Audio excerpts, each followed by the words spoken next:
हमरो मन हर्षाबै, कैला छोड़ी आज तोहर अंगना आबै। चंदन भस्म रुद्राक्ष सँ श्रृंगार सजलिए, तोरा सँ भेंट करै लेल मन तरसलिए। हर हर महादेव, हर हर महादेव। ओम नमः शिवाय, ओम नमः शिवाय। गौरा शंकर प्रेम अमर रहा।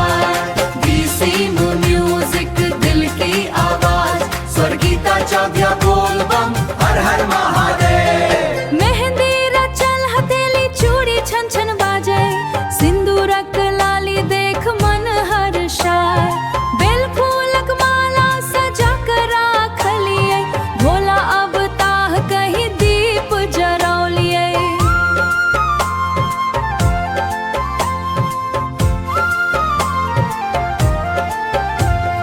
डमरू बाजैत नंदी पर चढ़ी आयब, गंगा जल आ बेल पत्र संग लायब।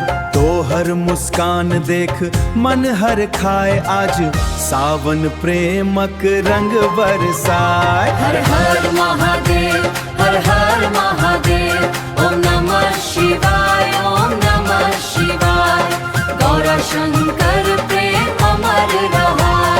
नैन बिछौने बाट जो है छी, अभी जाओ नाथ हबे न अहल छी। अभी जाओ नाथ हम आबि रहल छी। हर हर महादेव। कैला छोड़ी दौड़ल आबि रहल छी, तोहर प्रेमक डोरी सँ बंधल छी। एक झलक लेल मन बेचैन भेल, गौरा बिन हमर संसार अधूरा।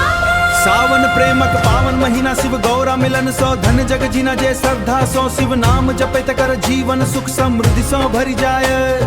हाथ में हाथ प्रेम अमर रहै।